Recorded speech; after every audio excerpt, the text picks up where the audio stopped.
Three little takeaways just to leave you with. I get asked all the time, why is this working out? And the short answer is 1,000 things have come together, and a bunch of hard work and the courage to kind of pick yourself up and go again when people are sort of laughing at you. But I've sort of summarized it in three takeaways that hopefully might be interesting that you can apply to whatever you're working on at the moment. The first one is the courage to have a point of view. There is a direct-to-consumer revolution going on in America, and I'm sure it's the same here in Australia, where old world industries are being upended by new businesses that are coming in. And they're incredibly focused, and it's happening in mattresses and in eyewear and in every category you can imagine. And the way that's happening is these brands are focused. They're doing one or two things, and they're doing it unbelievably well.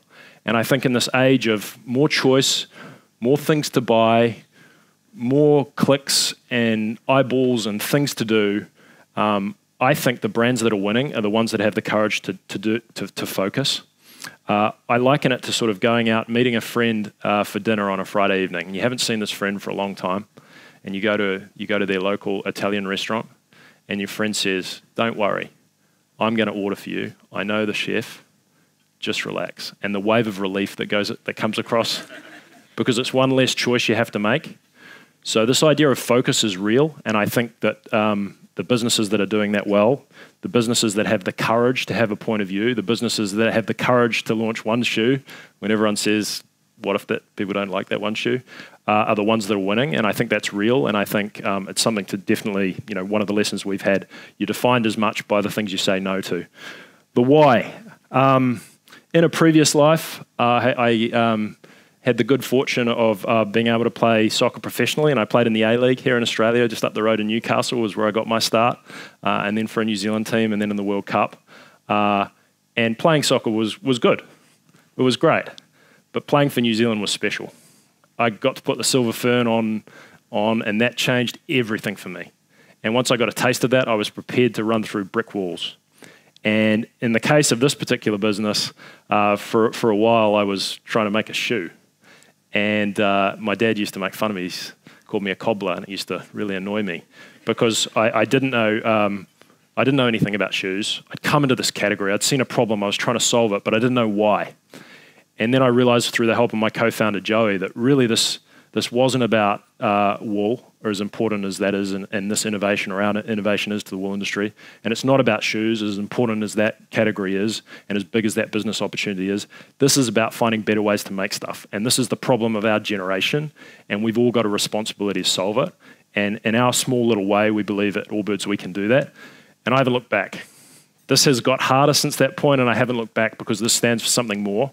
And so whatever you're doing, finding your why, I think is critically important, and fortunately in this particular case we've been able to find it, and it's allowed us to build a team of incredibly talented people built around the idea that this business and what we're doing stands for something more. And finally, culture of feedback. The worst thing you can do as an entrepreneur and a founder is to not solicit feedback. And as you can see with all those prototypes, I did that widely and I did that often, and people gave it to me, and even in our business we get a lot of it. So you should seek it in whatever you're doing, and you should seek it openly and often.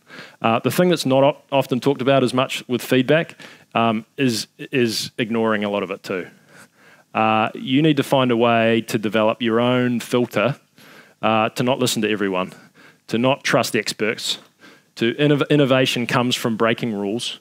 You just got to know which ones are the ones to break, and that's not easy, and I don't have the answer, except that I know if I'd listened to everyone that told me wool shoes would never work, and that people don't buy shoes online, and that you can't make shoes more sustainably, and that there's some big companies that are doing this pretty well, so why bother, I wouldn't have got out of bed. So that ability to filter the good feedback from the bad feedback is pretty critical, and that's been part of our lesson, I think, in building Allbirds. And we've got a long way to go. I think we've got a fantastic opportunity as a business and a fantastic opportunity to make a difference, and that's what we're trying to do. So thank you very much for listening. Hopefully there was some things in there for you. It's a real honour to be here, and look forward to chatting with some of you during the day today. Thanks a lot.